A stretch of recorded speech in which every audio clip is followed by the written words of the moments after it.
बंदी छोड़ सतगुरु रामपाल जी परमेश्वर जी की जय हो। परम पिता परमात्मा सारी सृष्टि के रचनहार कुल मालिक असंख्य ब्रह्मांडों के स्वामी जगत गुरु तीनों लोकों में प्रवेश करके सबका भरण पोषण करने वाले राजाधिराज आत्माधार नाथों के नाथ देवों के देव महादेव सर्वेश्वर महेश्वर मृत्युंजय अजरो अमर आदि अनादि सनातनी प्रभु जगत पिता जगदीश्वर श्री श्री 1008 की उपाधि के वास्तविक अधिकारी अकाल मूरत शब्द स्वरूपी राम वासुदेव सर्वगतम ब्रह्म परम पूज्य प्रथम पूज्य परम संत परम पुरुष परम धनी परम दयालु सत्य कबीर हक्का कबीर अल्लाहु कबीर अल्लाहु अकबर बाखबर अल्लाह ताला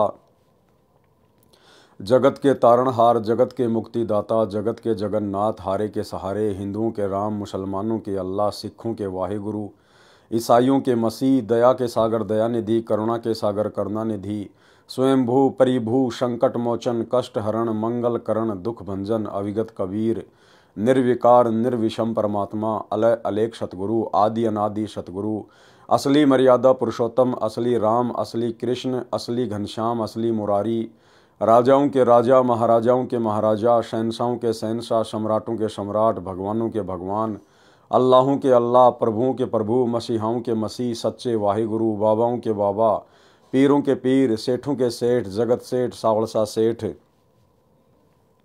सर्वगुण संपन्न अनंत कोटि कलाओं के स्वामी अनंत कोटि ब्रह्मांडों के नायक योगियों में महायोगी ध्यानियों में महाध्यानी सिद्धों में परम सिद्ध ज्ञानियों में तत्वज्ञानी ब्रह्म ज्ञानी महाज्ञानी परम ज्ञानी सर्वश्रेष्ठ ज्ञानी विज्ञानी युवा कबीर समृत कबीर असमवात अमित ओजा सच्चे रहनुमा करीम अल्लाह सुबहान अल्लाह दुनिया के अंतिम पैगंबर 8 सितंबर 1951 से गांव धनाना जिला सोनीपत हरियाणा भारतवर्ष की पावन भूमि पे प्रकट रियल कल की भगवान श्री नारायण साकार हरि श्री बाबा साहेब शब्द स्वरूपी राम संत श्रोमणी सतगुरु रामपाल जी परमेश्वर जी के चरण कमल में साध संगति से जुड़े हुए आपुरम सभी देश विदेश से सत्सेवक भाई बहनों का अनंत कोटि दंडवत प्रणाम।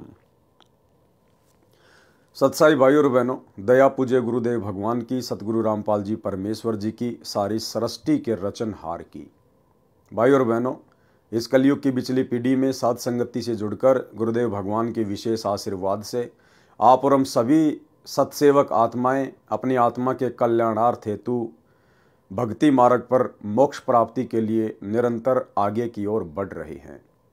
भाई और बहनों, पूज्य गुरुदेव भगवान की आप और हम सभी आत्माओं पर विशेष कृपा है, रजा है, जो गुरुदेव ने हमें भक्ति मार्ग के ट्रेनिंग सेंटर साध संगति से जोड़ा हुआ है। साध संगति से जुड़कर हमें भक्ति मार्ग से संबंधित गहरी गहरी जानकारियां प्राप्त हो रही हैं। आप और हमारा विश्वास अपने ही गुरु को इष्ट मानकर दिन प्रतिदिन उनके चरणों में बढ़ता ही जा रहा है। तो भाई और बहनों, पूज्य गुरुदेव जी के कर कमल से लिखित पवित्र पुस्तक मुक्ति बोध के ऊपर वीडियो बनाने की श्रृंखला जारी है। इसी श्रृंखला में आज हमारा ये 22वें नंबर का वीडियो है।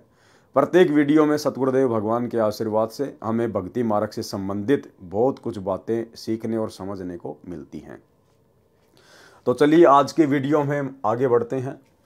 पवित्र ग्रंथ मुक्ति बोध पेज नंबर 239 दुर्वासा तथा अम्बरीश की कथा का सारांश। यानी हमने पिछले एपिसोड में वीडियो नंबर 21 में दुर्वासा ऋषि और राजा अम्बरीश के विषय में जो कथा सुनी, अब उस कथा का सारांश क्या है।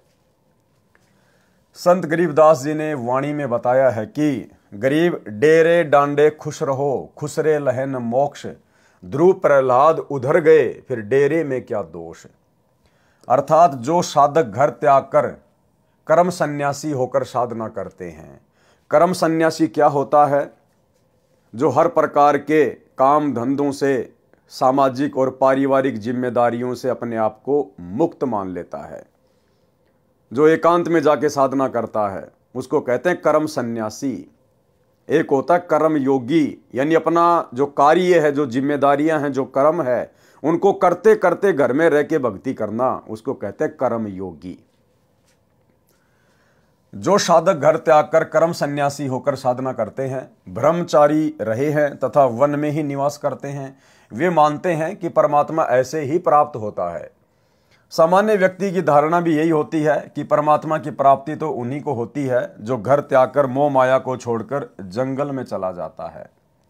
इसका समाधान इस वाणी में संत गरीबदास जी ने किया है। कहा है कि अपने डेरे यानी घर, डांडे यानी घेर वह स्थान होता था जिसमें किसान लोग पशु बांधते थे तथा उसमें केवल पुरुष निवास करते थे।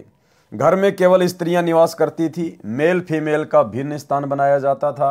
जो कुंवारे पुरुष होते थे यानी जो बैचलर होते थे वे अपने घेर में ही रहा करते थे।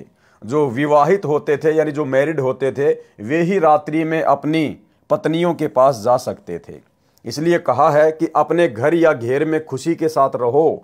यदि ब्रह्मचारी जीवन बिताने मात्र से मुक्ति मिले तो खुसरे यानी हिजड़े मुक्त क्यों नहीं होते जो जन्मजात ब्रह्मचारी हैं। आप ये भी मानते हो कि ध्रुव तथा प्रहलाद दोनों भक्तों का उद्धार हो गया, वे पार हो गए, उनकी मुक्ति हो गई। ये दोनों भगत घर में रहे, विवाह करवाया, बच्चे उत्पन्न किए और मुक्ति भी पाई। देखो भाई और बहनों, यहां परमात्मा ये बातें जगत वाले भाई बहनों को समझाने की दृष्टि से लिख रहे हैं कि ध्रुव प्रहलाद पार हो गए आप लोगों के अनुसार। लेकिन वास्तव में ध्रुव प्रहलाद पूर्ण मोक्ष प्राप्त नहीं कर पाए हैं। पूर्ण मोक्ष प्राप्ति के लिए कर्म सन्यासी बनना जरूरी नहीं है। कर्म योगी बनकर ध्रुव और प्रहलाद की तरह भक्ति की जा सकती है, परंतु पूर्ण मोक्ष प्राप्ति के लिए अंत में हमने विकारों से मुक्त होना ही पड़ेगा, विषय वासनाओं से मुक्त होना ही पड़ेगा। भले आपने रमेणी कर ली, शादी कर ली, आपने अपना परिवार बसा लिया, लेकिन पति पत्नी कर्म करते करते आप जी कभी भी मोक्ष प्राप्त नहीं कर सकते। आपने वो कर्म त्यागना पड़ेगा, विषय वासनाओं को त्यागना पड़ेगा यदि आपने पूर्ण मोक्ष प्राप्त करना है तो। ध्रुव प्रहलाद केवल इतने पार हुए हैं कि उन्हें फिर से जन्म लेना पड़ेगा। वो घर पर रहे, उन्होंने शादी की, विवाह किया, बाल बच्चे उत्पन्न किए, लेकिन उनको सच्चा सतगुरु प्राप्त नहीं था, उनको भक्ति का पूर्ण मार्ग प्राप्त नहीं था, जिस कारण से वो आत्माएं पूर्ण मोक्ष प्राप्त नहीं कर पाई। लेकिन परमेश्वर गुरुदेव भगवान हमें जो समझा रहे हैं, उनके कहने का मतलब ये है कि यदि आपकी भक्ति सच्ची है, आपका सतगुरु सच्चा है, मोक्ष मार्ग आपको पूरा प्राप्त है, तो आपने कहीं भी धक्के खाने की जरूरत नहीं है, कर्म सन्यासी बनने की जरूरत नहीं है, किसी अखाड़े में जाने की, किसी आश्रम में जाने की या जंगल में जाकर भक्ति करने की जरूरत नहीं है। आप अपने घर में रहिए, कर्म योगी बनिए, लेकिन विकारों से मुक्ति प्राप्त कीजिए।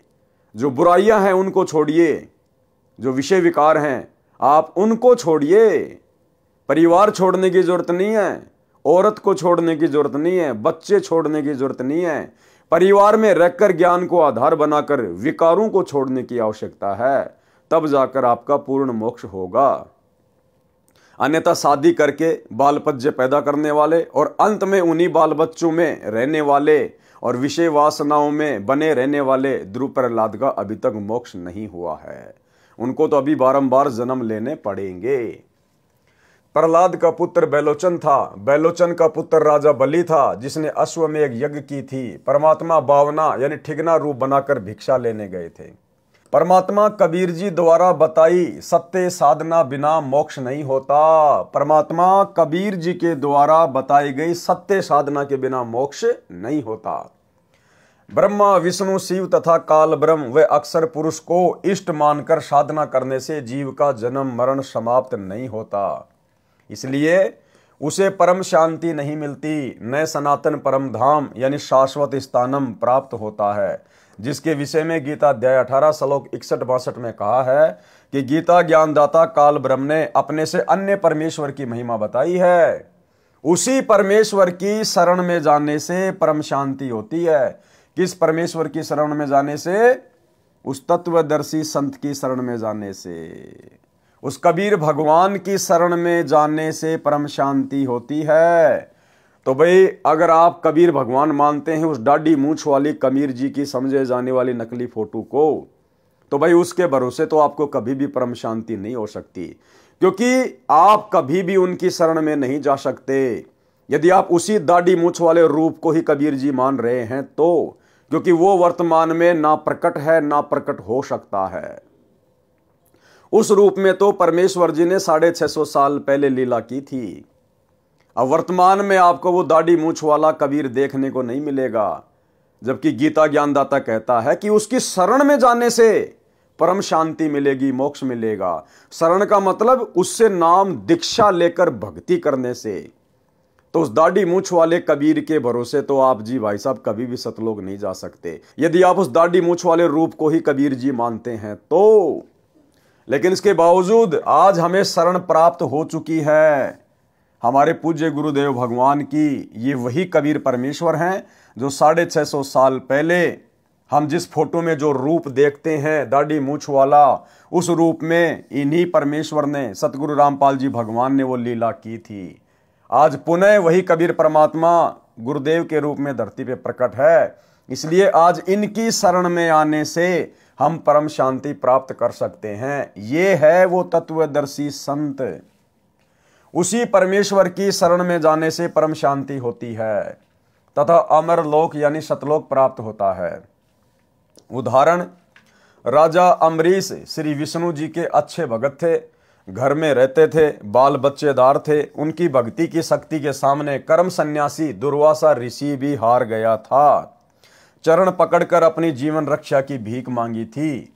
वही अम्बरीश वाली आत्मा त्रेता युग में राजा जनक हुए, जो घर में रहते थे तथा विवाहित थे, सीता जी के पिता थे।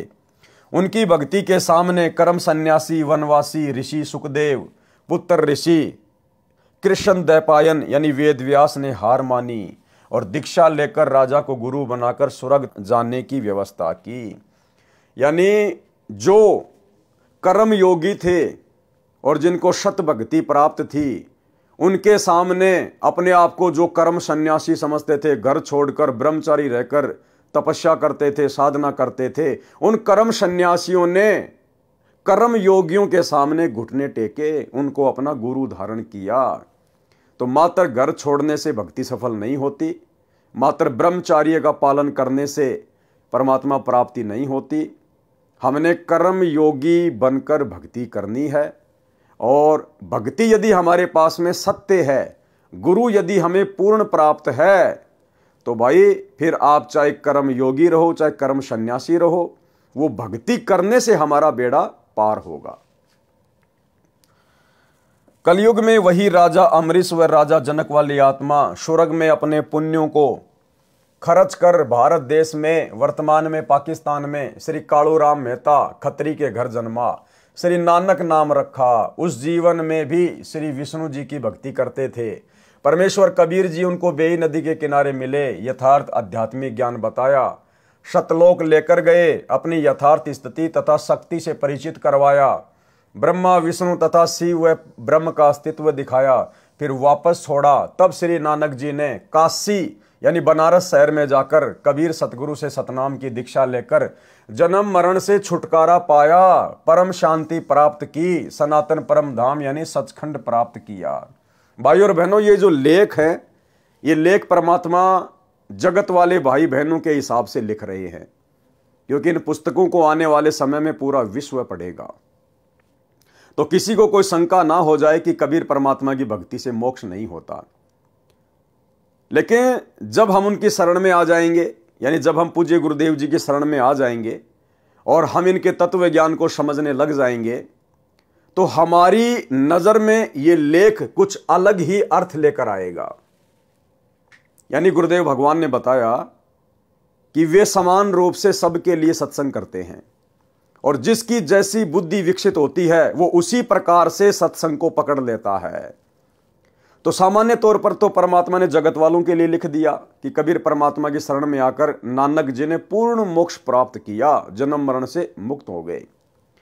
लेकिन इन्हीं वाणियों को अब आप और हम दूसरे तरीके से समझेंगे कि वास्तव में गुरुदेव ये लेख किस आधार से लिख रहे हैं और किस आत्मा को क्या समझाना चाहते हैं।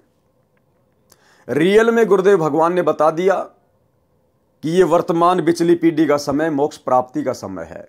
आज से पहले परमात्मा ने किसी को भी पूर्ण मोक्ष की प्राप्ति नहीं करवाई। जितनी भी महान महान आत्माएं हैं, नानक जी से लेकर धर्मदास, पंडित रामानंद जी, मीराबाई जी, अर्जुन सरजुन, ये सभी आत्माएं वर्तमान में पुनः मानव जन्म लेंगी। कुछ आत्माएं ले चुकी हैं। और नानक जी ये भी 64 लाख में थे और 64 के 64 लाख काशी में फैल हो गए थे। और गुरुदेव ने 74 नंबर का जो विशेष संदेश है हिसार जेल से आया हुआ, उसमें बिल्कुल क्लियर कर दिया है कि नानक जी को वर्तमान में मनुष्य जन्म मिल चुका है। आपको कल के 21 नंबर के पार्ट में भी वो क्लिप दिखाई थी, सुनाई थी, एक बार फिर से सुन लीजिए। परमेश्वर ने नानक जी के सभी जन्मों का उल्लेख किया है कि सतयुग में राजा अमरीश था, त्रेता में राजा जनक बना और फिर बाबा नानक के रूप में जन्मा। और अगर अब उसको नाम नहीं मिलता, परमात्मा की शरण में नहीं आता, तो फिर 84 में जाता। तो इस सत्संग को ध्यान से सुनिए, आपको क्लियर हो जाएगा कि वर्तमान में नानक वाली आत्मा सतगुरु रामपाल जी की शरण में आ चुकी है और उपदेश लेकर अपनी सत भक्ति कर रही है। सुनिए। 3 लोक का राज जय जीव को कोई दे, लाख बधाई क्या करे जय नहीं नाम थे नहीं। जैसे राजा अमरीश राजा थे और वो भक्ति ना करी जो करनी चाहिए थी, मर गया, राज छूट गया। कोई पुण्य शेष रह रहे थे, फिर राजा जनक बन गया, भक्ति से फिर बाबा नानक बन गया। अरीब जब नाम ना मिलता तो 84 में जाते और फिर ये जीवन भी ऐसे नष्ट हो जाता। अरीब जब नाम ना मिलता तो 84 में जाते और फिर ये जीवन भी ऐसे नष्ट हो जाता। अरीब जब नाम ना मिलता तो 84 में जाते और फिर ये जीवन भी ऐसे नष्ट हो जाता। तो भाइयों और बहनों, समझदार को तो संकेत ही काफी होता है। परमात्मा के सत्संगों में पहली कक्षा से लेकर पीएचडी तक का ज्ञान होता है। जिस आत्मा की जैसे जैसे बुद्धि विकसित होती चली जाएगी, उन सत्संगों का उसी हिसाब से अर्थ निकालती चली जाएगी। तब श्री नानक जी ने काशी शहर में जाकर कबीर सतगुरु से सतनाम की दीक्षा लेकर जन्म मरण से छुटकारा पाया, परम शांति प्राप्त की, सनातन परम धाम यानी सचखंड प्राप्त किया। काल ने ऋषि दुर्वासा को प्रेरित किया था ताकि अमरीश सत्य साधना त्याग दे और इसका इसी जन्म में पतन हो जाए। देखो, दुर्वासा ऋषि राजा अमरीश के वहां घर पर क्यों गया, महल में क्यों गया और क्यों उसने वहां जाकर बकवाद करी कि तूने मेरे बिना भोजन कैसे कर लिया, मैं तेरे को श्राप देता हूं। काल प्रेरणा से, काल ने दुर्वासा ऋषि में प्रेरणा करके और सत्य साधना करने वाले राजा अमरीश को विचलित करने के लिए, डराने के लिए, वो सत्य साधना छुड़वाने के लिए भेजा था दुर्वासा को। और भाइयों और बहनों, हमने भी शांत स्वभाव दर्शाते हुए, नेक नीति और आदर के साथ में जो एक भगत के गुण होते हैं, लक्षण होते हैं, क्योंकि राजा अमरीश को अपने इष्ट पर विश्वास था, उसको अपनी भक्ति पे विश्वास था। वो किसी के शराप देने से, किसी के डराने से, ज्यादा ऊंचा बोलने से भयभीत नहीं हुए, क्योंकि उन्हें अपने ईश में सबसे ज्यादा समर्थता नजर आती थी। और परमेश्वर ने उसके इस विश्वास को देखते हुए फिर उसकी रक्षा भी की। तो इसी प्रकार भाइयों और बहनों, वर्तमान में हमने भी हर प्रकार से लोक लाज से संघर्ष करना है, घर परिवार और समाज वालों से संघर्ष करना है। लड़ना नहीं, झगड़ना नहीं, विचलित नहीं होना, अपना आपा नहीं खोना, जोश में आकर होश नहीं खोना। हमने अपने गुरुदेव भगवान पर विश्वास रखना है कि मेरा रक्षक मेरा गुरु है और मेरे गुरु से बड़ा समर्थ, निर्विकार, निर्भय सृष्टि में और दूसरा कोई नहीं है, जो कि परम सत्य है। तो फिर हमारा कोई बिगाड़ क्या लेगा? दुनिया चाहे कितना ही क्यों ना भोके, अगर हम इस भक्ति रूपी हाथी पे बैठे हैं, हमें विश्वास है, तो फिर कुत्ते चाहे कितना ही भौंके, समाज चाहे कितना ही भौंके, रिश्तेदार कितना ही भौंके, अनुपदेशी आपको कितना ही भयभीत करें, वे हमारा कुछ भी नहीं बिगाड़ पाएंगे। काल ने ऋषि दुर्वासा को प्रेरित किया था ताकि अमरीश सत्य साधना त्याग दे और इसका इसी जन्म में पतन हो जाए, यानी बेड़ा गर्क हो जाए। परमात्मा कबीर जी ने राजा अमरीश की सत्य साधना की रक्षा की। काल नहीं चाहता कि जीव सत्य साधना करे। पारक के अंक की वाणी नंबर 185 से 192। गरीब बंजारे के बैल जो फिर देश परदेश, जिनके संग न साथ हूँ जगत दिखावे भेष। यानी जो पाखंडी हैं, सत्य साधना करते नहीं है, देश विदेश में मांगते फिरते हैं, मान बढ़ाई के भूखे हैं, परमात्मा कहते मैं उनके साथ में नहीं हूँ। गरीब आजिज मेरे आसरे, मैं आजिज के पास। आजिज यानी जो मेरा प्यारा भगत है वो तो मेरे आसरे रहेगा। क्या कहते हैं गुरुदेव? जो मेरा प्यारा भगत है वो तो मेरे आसरे रहेगा, और मैं आजिज के पास, और मैं उस प्यारी आत्मा के सदा साथ में, सदा पास में रहता हूं। गैल गैल लाग्या फिरूं जब लग धरणी आकाश।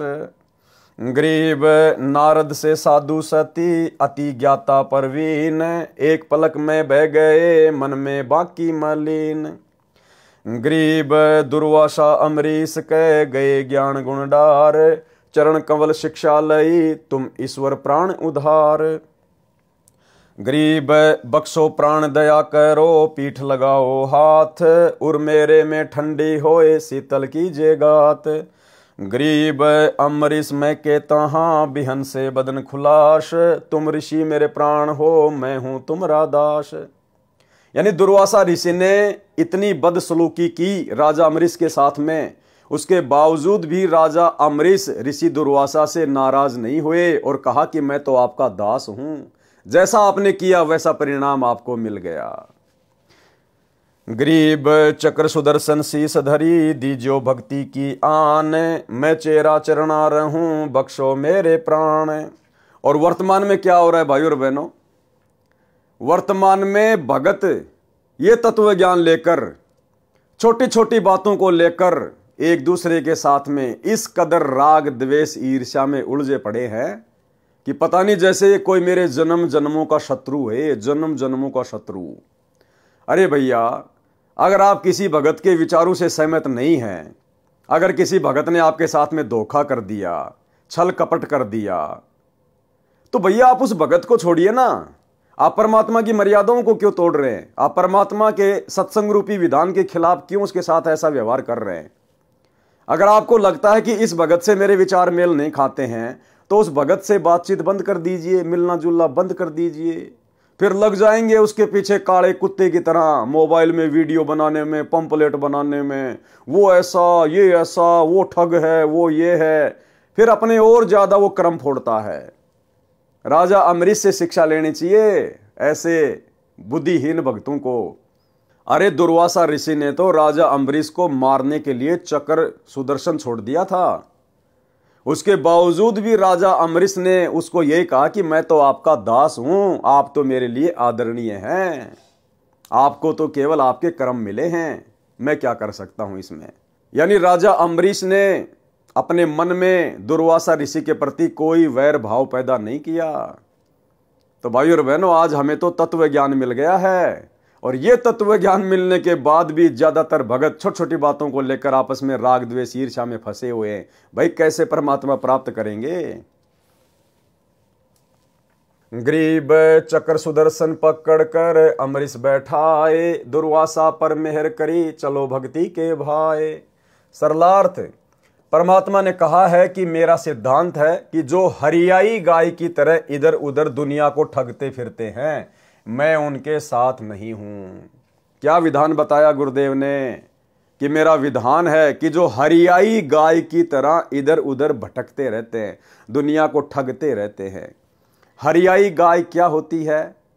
हरियाई गाय उसको कहते हैं जो फसल खाने के लिए कभी किसी के खेत में चली जाए, कभी किसी के खेत में चली जाए, एक जगह वो टिकती नहीं है। और उस हरियाई गाय के गले में एक लकड़ी बांध दिया करते थे मोटी सी, ताकि वो ज्यादा तेज ना दौड़ सके, इधर उधर ना जा सके। अगर वो ज्यादा चलेगी तो लकड़ी उसके घुटनों पे लगती थी। तो हरियाई गाय की तरह परमात्मा कहते हैं जो भगत इधर उधर भटकते हैं, जैसे इन सतलोक आश्रमों में, क्योंकि आज हमारे गुरुदेव भगवान तो बैठे हुए हिसार जेल में, और संगत 90% संगत उस हरियाई गाय की तरह लड्डू जलेबी बर्फी के चक्कर में, जैसे वो गाय हरा हरा चारा चरने के चक्कर में दूसरों के खेतों में दौड़ा करती थी। ठीक इसी प्रकार वर्तमान में हमारे भगत भाई बहन जो साध संगति से नहीं जुड़े हुए हैं, जो गुरुदेव के ज्ञान को आधार बनाकर भक्ति नहीं कर रहे हैं, उस हरियाई गाय की तरह कभी सतलोक आश्रम धनाना में, कभी सतलोक आश्रम सोजत में, कभी सतलोक आश्रम शामली में लड्डू जलेबी बर्फी के चक्कर में भटकते रहते हैं, भटकते ही रहते हैं। तो परमात्मा कहते हैं ऐसे भक्तों के साथ मैं नहीं रहता। अरे भैया, ऐसी भक्ति करो, ऐसे भाव पैदा करो, मर्यादाओं में रहो कि मजबूरन परमात्मा ने आपके पास आना पड़े। चलो इन आश्रमों में अगर गुरुदेव भगवान होते फिर तो आप चाहे लाख बार जाओ, लेकिन आपको अच्छे से पता है कि गुरुदेव भगवान शरीर रूप में हिसार जेल में बैठे हैं और शब्द रूप में तो वे हर जगह हैं, आपके घर पर भी हैं। अगर आप मर्यादित हैं तो, शत भक्ति कर रहे हैं तो फिर आपको हरियाई गाय की तरह इन आश्रमों में धक्के खाने की, लाडू जलेबी बर्फी के चक्कर में क्या आवश्यकता पड़ गई। परमात्मा ने कहा है कि मेरा सिद्धांत है कि जो हरियाई गाय की तरह इधर उधर दुनिया को ठगते फिरते हैं, मैं उनके साथ नहीं हूं। वे जगत में साधु वेश बनाकर प्रभावित करके काल जाल में डालते हैं। यानी परमात्मा हमें सांसारिक तौर पर जो नकली पाखंडी धर्मगुरु हैं उनके लिए भी समझा रहे हैं, और भक्ति मार्ग में भी आप और हमने ज्ञान को आधार बनाकर इन शब्दों का अर्थ समझना पड़ेगा। ये नहीं है कि परमात्मा केवल एक ही चीज पे टारगेट करते हैं, परमेश्वर एक तीर से अनेकों शिकार करते हैं। तो इस भक्ति में आने के बाद भी जो हरियाई गाय की तरह जिनकी आदत बनी हुई है, उन भाई बहनों के लिए भी परमात्मा का संकेत है। जो मेरा आजीज यानी प्रिय भगत है, मैं उसके सदा साथ रहता हूं, उसके पीछे पीछे लगा रहता हूं जब तक धरती आकाश है। तो फिर हमने आज गुरुजी की गैर हाजिरी में इन सतलोक आश्रमों में धक्के खाने की क्या जरूरत है, जब परमात्मा कह रहे कि गैल गैल लाग्या फिरूं जब तक धरती आकाश, जो जन मेरी शरण है ताका हूं मैं दास। तो आप तो गुरुजी की शरण में है ना, आपने तो नाम ले लिया ना, फिर गुरुजी की गैर हाजिरी में आप इन आश्रमों में क्यों भटक रहे हैं भाई।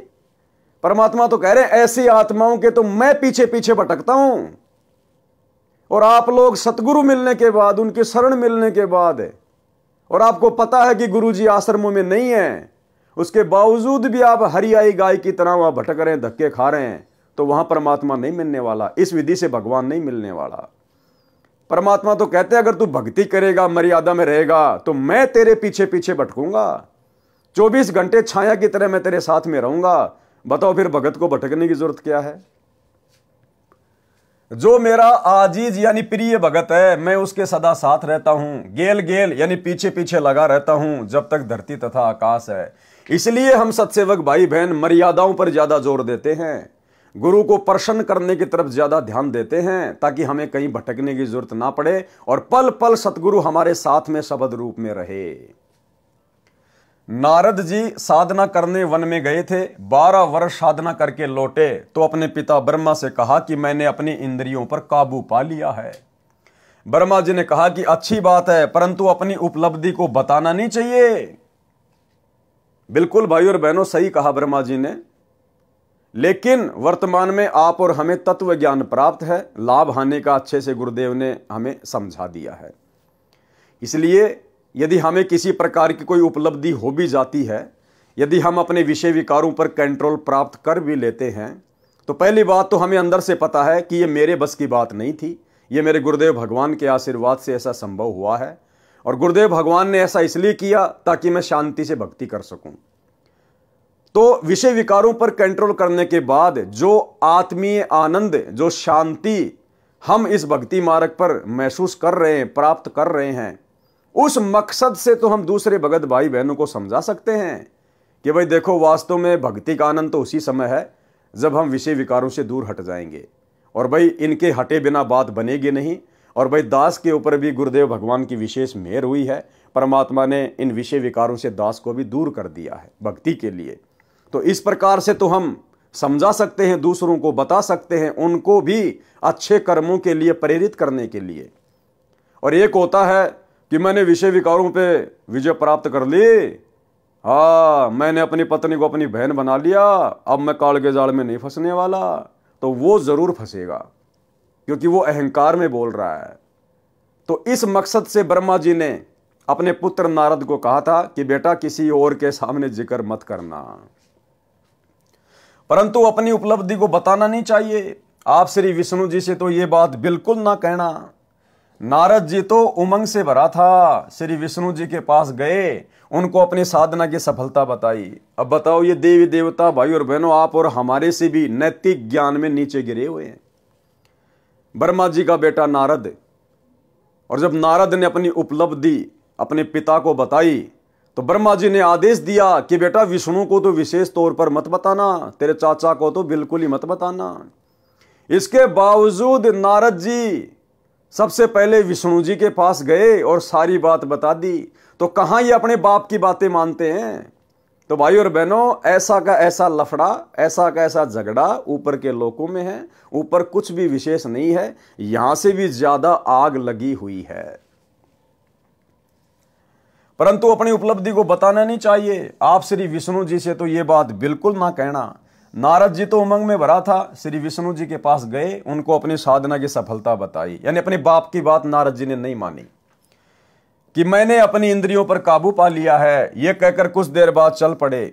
श्री विष्णु जी ने एक मायावी शहर बनाया। किस विष्णु ने बनाया? इस विष्णु ने बनाया, सतगुरु रामपाल जी भगवान ने बनाया। तीनों लोकों में प्रवेश करके जो सबका पालन पोषण करते हैं, उस विष्णु भगवान ने, सतगुरु रामपाल जी ने, कबीर परमात्मा ने बनाया। श्री विष्णु जी ने एक मायावी शहर बनाया, क्योंकि भाई और बहनों, ये मायावी शहर नहीं बना सकते, क्योंकि ये केवल मैनेजर हैं, नौकर हैं, व्यवस्था संभालते हैं।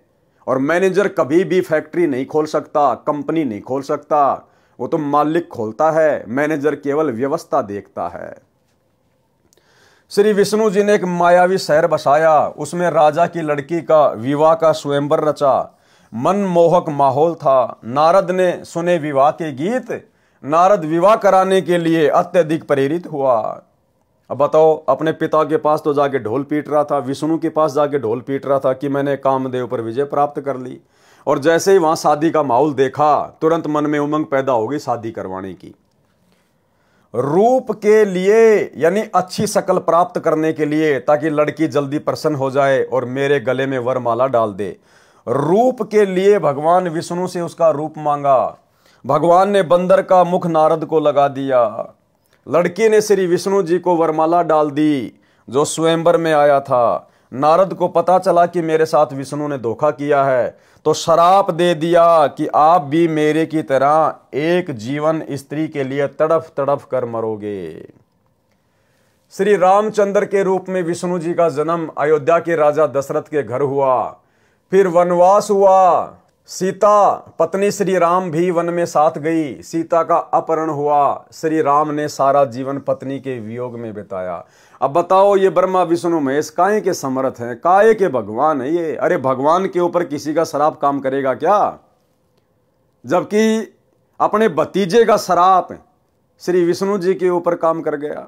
ब्रह्मा विष्णु महेश तीनों भाई हैं। सबसे बड़ा ब्रह्मा, उससे छोटा विष्णु, उससे छोटा शंकर। और नारद जी ब्रह्मा जी का बेटा, यानी नारद जी विष्णु जी के कौन हुए? भतीजे। अब बताओ, नारद जी ने श्राप दे दिया और विष्णु जी उस श्राप को भोगने के लिए धरती पे आ गया रामचंद्र रूप में। तो ये काहे के समर्थ हैं? ये काहे के समर्थ है? जो भगवान अपने भतीजे का दिया हुआ श्राप नहीं काट पाया, वो बताओ आप और हमारे वो कर्म कहां से काट देगा? तो भाई और बहनों, इन कथाओं से साबित होता है, लेकिन ये कथा आज से पहले हमारे को समझ में नहीं आ रही थी, क्योंकि हमें सतगुरु प्राप्त नहीं था। सतगुरु ने हमारा ज्ञान योग नहीं खोला था। अब गुरुदेव भगवान ने अपनी शरण में लेकर हमें वो बुद्धि दी है, वो तत्व ज्ञान दिया है। अब उनके आशीर्वाद से हम इन चीजों को समझ पा रहे हैं, कौन कितना पानी में है, कौन कितना समर्थ है। पारक के अंक की वाणी नंबर 193 से 194। गरीब गण गंधर्व और मुनि जन 33 तत्व सार, अपने जन के कारण उतरे बारंबार। गरीब अनंत कोटि अवतार हैं, नोचित वे बुद्धि नाश, खाली खेल खलक में 6 ऋतु 12 मास। सरलार्थ, जितने भी देव गण मुनिजन 33 करोड़ देवता हैं, ये परमात्मा की भक्ति करके इस पद को प्राप्त हुए हैं। यदि इनके साथ भी कोई शरारत करके हानि पहुंचाता है, तो उसकी रक्षा के लिए भी परमात्मा कबीर जी ही सहायता करने के लिए ऊपर से आते हैं। इन 33 करोड़ देवी देवताओं के ऊपर, ब्रह्मा विष्णु महेश के ऊपर जिन्होंने कभी कलयुग की बिचली पीढ़ी में सतगुरु रामपाल जी भगवान की सत्य भक्ति की थी लेकिन पार नहीं हो पाए, जो देव पद को प्राप्त हो गए, जब इनके ऊपर कोई विशेष आपत्ति आती है, इन्हें कोई परेशान करता है, तो उस समय भी यही कबीर परमात्मा सतगुरु रामपाल जी भगवान भिन्न भिन्न रूप धारण करके इन देवी देवताओं की सहायता करते हैं। जैसे राम रावण युद्ध में रामचंद्र जी की विशेष आत्मिक पुकार पर जब रोने लग गया कि ये भगवान, ये राक्षस तो मर ही नहीं रहा, तब यही कबीर परमात्मा सतगुरु रामपाल जी भगवान आए और सूक्ष्म रूप बनाकर रावण की नाभि में तीर मारा। यदि इनके साथ भी कोई शरारत करके हानि पहुंचाता है तो उसकी रक्षा के लिए भी परमात्मा कबीर जी ही सहायता करने ऊपर से आते हैं, अवतरित होते हैं, अवतार धारण करते हैं। वे परमात्मा अपने जन यानी भगत जन के कारण बार बार अवतार लेते हैं। जैसे प्रहलाद भगत की रक्षा के लिए नरसिंह रूप धारण करके अचानक आए और अपना कार्य करके चले गए, यानी वो परमात्मा इनकी रक्षा के लिए या भक्ति मार्ग को चलाने के लिए सतलोक से किसी आत्मा को नहीं भेजता, बारंबार स्वयं ही अवतरित होता है, स्वयं ही अवतार धारण करता है। देखिए क्या लिखा है, तो उसकी रक्षा के लिए परमात्मा कबीर जी ही सहायता करने ऊपर से आते हैं, किसी को भेजते नहीं है सतलोक से, स्वयं ही ऊपर से आते हैं, अवतरित होते हैं, स्वयं ही अवतरित होते हैं, अवतार धारण करते हैं, स्वयं ही अवतार रूप में आते हैं। वे परमात्मा अपने जन यानी भगत जन के कारण बार बार अवतार लेते हैं। परमात्मा खुद ही बार बार अवतार लेते हैं, सतलोक से किसी को भेजते नहीं है। जैसे आज वर्तमान में सतलोक आश्रमों से जुड़े हुए हमारे भगत भाई बहनों को बहुत बड़ी गलतफहमी है कि सतगुरु रामपाल जी तो कबीर जी के भेजे हुए अवतार हैं, कबीर जी की भेजी हुई आत्मा है, कबीर जी के दास हैं। तो ये उनकी सबसे बड़ी गलतफहमी है। ये परमात्मा स्वयं ही अवतार धारण करके आता है, किसी को भेजता नहीं है, क्योंकि समर्थ ने किसी को भेजने की आवश्यकता नहीं है। जैसे प्रहलाद भगत की रक्षा के लिए नरसिंह रूप धारण करके अचानक आए और अपना कार्य करके चले गए। तत्व ज्ञानहीन प्रचारक जिनकी बुद्धि का नाश हो चुका है, वे केवल 9 अवतार मानते हैं। अरे मालिक तो संसार में 6 ऋतु 12 मास यानी सदा लीला करता रहता है। जैसे श्री नानक जी ने भी कहा है कि अंधुला नीच जाति परदेसी मेरा, छिन आवे तिल जावे और जाकी संगत नानक रहंदा क्यों कर मोंडा पावे। अर्थात जुलाहा जाति में प्रकट मेरा परदेसी परमात्मा कबीर एक पल में पृथ्वी पर दिखाई देता है, दूसरे क्षण में ऊपर सचखंड में होता है। बताओ फिर इनको अपना अवतार भेजने की जरूरत क्या है? किसी आत्मा को सतलोक से भेजने की जरूरत क्या है? एक पल में सतलोक में, एक पल में पृथ्वी पर। उस समर्थ परमात्मा कबीर जी की शरण में मैं नानक जी रहता हूं। उनकी था यानी उनका अंत कैसे पाया जा सकता है? भावार्थ है कि परमात्मा के तो अनंत अवतार हो चुके हैं, यानी अनंत बार परमात्मा इस पृथ्वी पर प्रकट हो चुके हैं। वह तो एक पल में पृथ्वी पर और दूसरे पल में सतलोक में आता जाता रहता है, यानी कभी भी प्रकट हो जाता है, कभी भी प्रकट हो जाता है, जैसे कि वर्तमान में प्रकट हैं। और हिसार जेल से जो विशेष संदेश नंबर 75 आया है अभी लेटेस्ट, इसमें गुरुजी ने बिल्कुल क्लियर कर दिया कि वो परमात्मा गरीबदास जी के समय प्रकट हुए और भाई वर्तमान में आपके सामने प्रकट है। पहचान सको तो पहचान लेना। सुनिए सत्संग। तो क्या बताते हैं, उत्तर दक्षिण पूर्व पश्चिम फिरता दाने दाने लो, और सर्व कला सतगुरु साहिब की हरि आए हरियाणे। गरीबदास जी के समय आए तेरी बारे भाई प्रगट सामने थारे, पहचाने जात पहचान लियो। गरीबदास जी के समय आए तेरी बारे भाई प्रगट सामने थारे, पहचाने जात पहचान लियो। गरीबदास जी के समय आए तेरी बारे भाई प्रगट सामने थारे, पहचाने जात पहचान लियो। तो भाई और बहनों, वर्तमान में कौन प्रकट है? कहां है परमात्मा? यदि आप दाढ़ी मूछ वाले कबीर जी को परमात्मा मानते हैं तो भाई उसके तो आपको दर्शन भी नहीं हो सकते वर्तमान में। फिर क्यों कह रहे हैं गुरु जी कि जो परमात्मा गरीबदास जी के सामने प्रकट हुए, गरीबदास जी के समय प्रकट हुए, वही परमात्मा आज भी प्रकट है तुम्हारी आंखों के सामने। पहचान सको तो पहचान लो। यानी गुरुदेव स्वयं के विषय में कह रहे हैं, स्वयं के विषय में, कि तुम्हारा गुरु स्वयं ही कबीर परमात्मा है। वही कबीर परमात्मा जो गरीबदास जी को मिला था जिंदा बाबा के रूप में, वही आज तुम्हें सतगुरु रामपाल जी के रूप में प्राप्त है, धरती पे प्रकट है। अब इससे बड़ा खुलकर परमात्मा और क्या प्रमाण देंगे। लेकिन उसके बावजूद भी भाई और बहनों, बुद्धिहीन भगत भाई बहन ये बात अपने हृदय में नहीं बैठा पाएंगे कि हमारे गुरुजी ही कबीर जी हैं। क्योंकि गुरुजी को ही कबीर जी मानने के लिए तो साध संगति से जुड़ना पड़ेगा। उस नकली दाढ़ी मूंछ वाले कबीर जी की फोटो को घर से बाहर निकालना पड़ेगा, अन्यथा आप कभी भी अपने गुरु को रियल कबीर नहीं मान सकते। और गुरु को रियल कबीर नहीं माना, प्रकट हुआ नहीं माना, तो आपका भाई मोक्ष नहीं हो सकता। पारक के अंक की वाणी नंबर 195 199। गरीब पीछे पीछे हरि फिरे, आगे संत सुजान, संत करे कोई सांच है, चारों युग परवान। गरीब साईं सरी के साधु हैं, इन समतुल नहीं और, संत करे सो होत हैं, साहिब अपनी ठोर। गरीब संतों कारण सब रचा, सकल जमी आसमान, चंद सुर पानी पवन, यज्ञ तीरथ और दान। गरीब जो बच्छा गऊ की नजर में, यो साईं को संत, हरिजन के पीछे फिरे, भगत वत्सल भगवंत। गरीब धारी मेरे संत की, मुझसे मिटे ना अंश, बुरी भली बाँचे नहीं, सोई हमरा वंश। अब ये जो चारों वाणियां हैं भाई और बहनों, और इन चारों वाणियों में जो संत शब्द का प्रयोग किया गया है, ये हमारे पूज्य गुरुदेव भगवान के लिए है। यानी ये स्वयं परमात्मा है, लेकिन अपने आप को परमात्मा से भिन्न दर्शाते हुए यहां पर ये वाणियां लिखी गई है, ताकि आप और हम ज्ञान को समझ सकें। तो गुरुदेव भगवान हमें ये कहना चाहते हैं, ये समझाना चाहते हैं कि वो कबीर परमात्मा जो अपना संत यहां नीचे भेजता है, आते तो वो खुद ही हैं संत के रूप में, लेकिन छुपाते हैं अपने आप को, कि वो परमात्मा यहां ज्ञान प्रचार के लिए, सतगुरु की भूमिका के लिए जो अपना संत भेजता है, फिर वो परमात्मा उस संत के साथ में रहता है। वो संत अपने मन में जो भी धारणा कर ले, वो परमात्मा फिर बीच में दखल नहीं देता, वो काम वैसा ही हो जाता है। सरलार्थ, अपने सच्चे भगत के साथ साथ पीछे पीछे परमात्मा रहता है।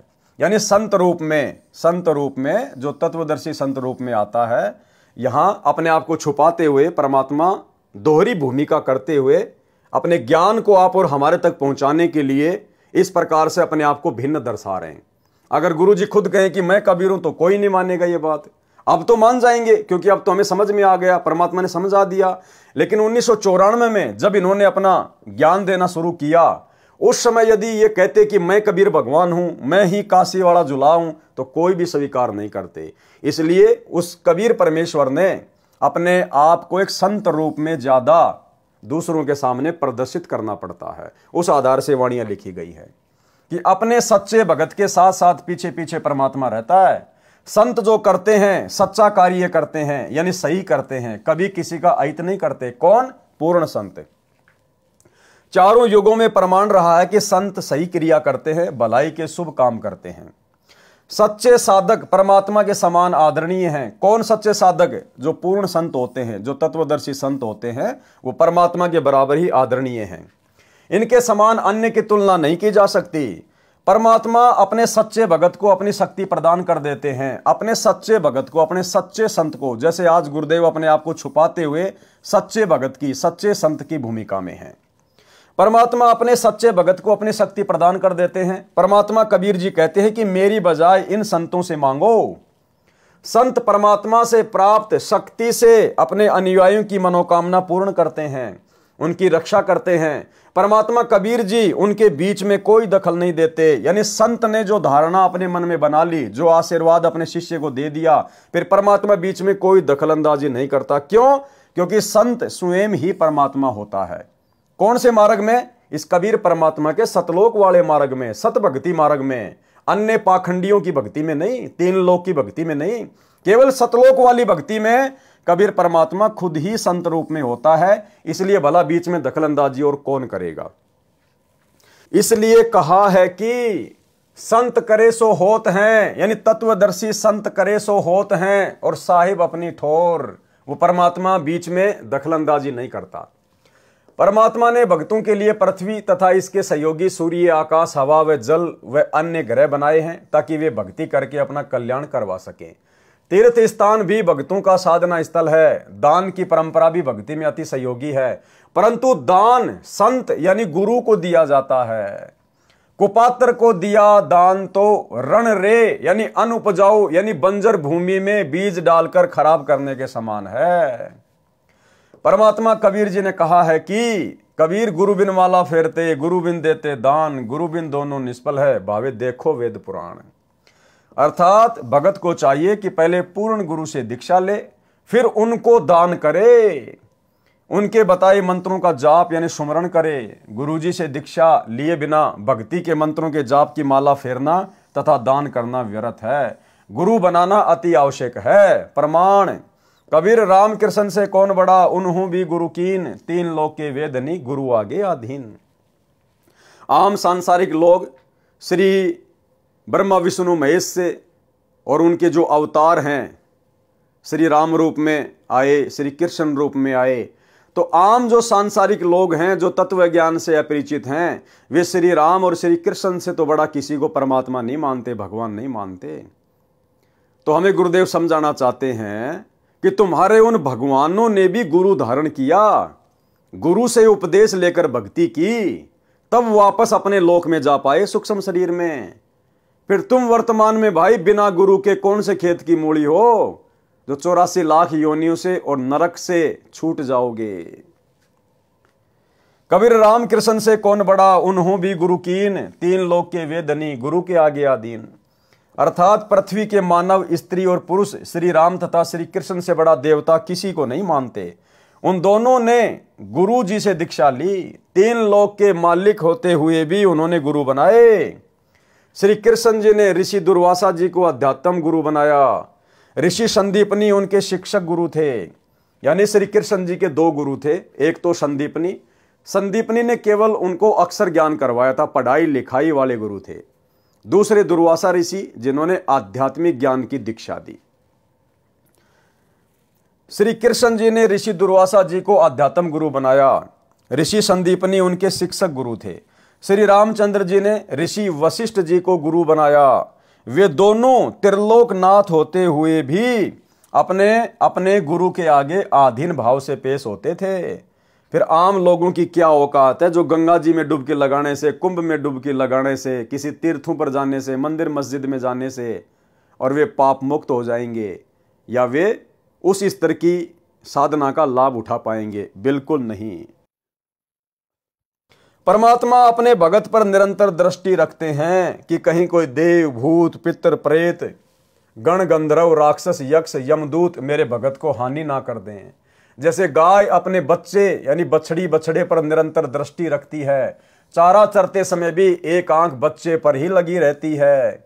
यदि कोई अन्य पशु उसके बच्चे के निकट आता है तो वह यदि खुली होती है तो दौड़कर उस गैर पशु को टक्कर मारने दौड़ती है। जबकि हमारे गुरुदेव भगवान तो अबंध हैं, अबंध। हम रोज नित्य नियम में पढ़ते हैं, गरीब ऐसा सतगुरु हम मिल्या, बेपरवाह अबंध, परमहंस पूर्ण पुरुष, रोम रोम रविचंद। यदि रस्से से बंधी होती है तो भी अपनी प्रतिक्रिया दिखाती है, जहां तक उसका रस्सा जाने देता है वहां तक उस अन्य पशु को टक्कर मारने दौड़ती है। परमात्मा भगत वत्सल है, भक्तों के रक्षक व प्रिय हैं। वे भक्तों के पीछे पीछे फिरते रहते हैं। परमात्मा भक्तों के पीछे पीछे फिरते रहते हैं।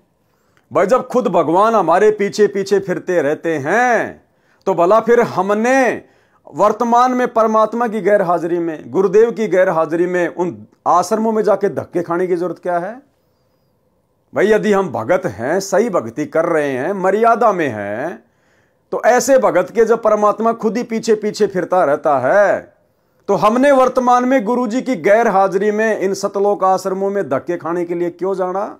या वो जाएंगे जिनको अभी तक ये ज्ञान समझ में नहीं आ पाया है। क्योंकि परमात्मा कहते हैं गोता मारूं सुरग में जा बैठूं पाताल, और गरीब दास ढूंढता फिरूं अपने हीरे मोतीलाल। बताओ, जो परमात्मा खुद ही भगत के पीछे पीछे रहता है, साए की तरह साथ में रहता है, शब्द रूप में पल पल साथ में रहता है, तो फिर भगत ने कहीं धक्के खाने की क्या जरूरत है? धक्के वो खाएगा जो कस्तूरी वाले हिरण की तरह अभी तक कस्तूरी को पहचान नहीं पाया। मेरे संत यानी सतगुरु पद पर जो संत होता है उसकी धारणा यानी जो वो अपने सेवक अनुयायियों को आशीर्वाद देकर लाभ देना चाहता है, उसकी वह धारणा मेरे से टाली नहीं जा सकती, यानी मैं उसमें दखल नहीं दे सकता। क्यों? क्योंकि संत, इस कबीर परमात्मा के मार्ग में जो पूर्ण संत होता है, जो तत्वदर्शी संत होता है, वो स्वयं कबीर भगवान ही होता है, इसलिए दखल और देगा कौन? परंतु मेरे भगत यानी संत को मर्यादा का ध्यान रखना अनिवार्य है, लेकिन अपने भेजे गए संत के लिए भी मर्यादा अनिवार्य है। और भाइयों और बहनों, अब आपको समझ में आएगा कि वर्तमान में इन शतलोक आश्रमों में 90% भगत भाई बहनों से ज्ञान विरुद्ध कर्म कौन करवा रहा है, गुरु का नाम लेके, या इस लाइन में यह बात बोलकर परमात्मा क्या कह रहे हैं कि मेरा जो संत होता है, जिसको मैं तत्वदर्शी संत बना के भेजता हूं, सतगुरु बना के भेजता हूं, जैसे वर्तमान में हमारे गुरुदेव भगवान आए हुए हैं, तो परमात्मा कबीर जी कह रहे हैं कि उस संत को भी मर्यादाओं का विशेष ध्यान रखना पड़ता है। यानी उस संत को मर्यादा बना के कौन देता है? परमात्मा। आपने कई सत्संगों में सुना होगा गुरुदेव के मुख कमल से कि बच्चों ये हमारे भगवान के नियम हैं। तो नियम भक्ति के सतगुरु रामपाल जी को किसने दिए? कबीर भगवान ने। क्योंकि समझाने की दृष्टि से परमात्मा ने लिखा है, उसी दृष्टि से दास आपको समझा रहा है। तो भक्ति के नियम सतगुरु रामपाल जी को दिए किसने? कबीर भगवान ने। फिर क्या कह रहा है वो परमात्मा? परंतु मेरे भगत यानी संत को मर्यादा का ध्यान रखना अनिवार्य है। किसको? उस तत्वदर्शी संत को, जिसको गुरु पद पे भेजा जाता है। तो भाई फिर वो तत्वदर्शी संत कैसे मर्यादा तुड़वाएगा? भक्ति मार्ग में राजनीति नहीं करनी, ये राजनीति बंदी छोड़ को बिल्कुल भी पसंद नहीं है। ये किसका नियम है? कबीर भगवान का। एक बार गुरुदेव के मुख कमल से सुन लो कि राजनीति करने वालों से बंदी छोड़ कितना नाराज होता है। सुनिए। तो ये कच्चा काम नहीं करते बंदी छोड़, तो इन्होंने 250 वर्ष इंतजार करनी पड़ी कि कोई इस बात को समझ के और नीयत से, इसमें छल कपट नहीं चलता, इसमें पॉलिटिक्स राजनीति को बंदी छोड़ पसंद कतई नहीं करता। यह हमने आजमा के देख रखी है। अगर मैं भी कसूर करूंगा तो मेरा वो दोनों बात से अपनी छतरी अपनी छाया हटा लेगा ऊपर तय, और भाई ने वह बात से घर ते बाहर लकड़ते पाला पड़े से कर्म का जाडा लगेगा, सर्दी लगेगी। इसी प्रकार सतगुरु अपनी छत्र छाया में अपने बच्चे ने छाती का ला कर रखे। जिस प्रकार छोटे से बच्चे ने माता पिता और दादा गुदड़े में लको कर रखा करे अकेले इसके सर्दी ना लग जाए, तो न्यू हमारे को बंदी छोड़ जब उसकी शरण में आ जाते हैं इस प्रकार रखे से। पर हमारी कुमत जो से थोड़ी को ना चौथे युग में आ गया, इकट्ठी होती होती आ रही से।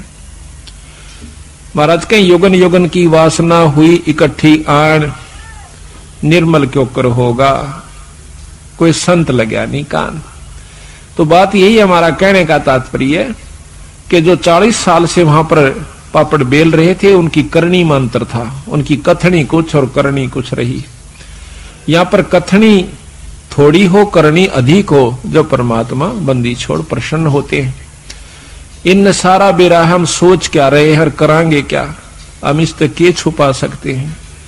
जीता दास गीसा पंथ के अंदर गीसा संत का एक परम शिष्य हुआ है।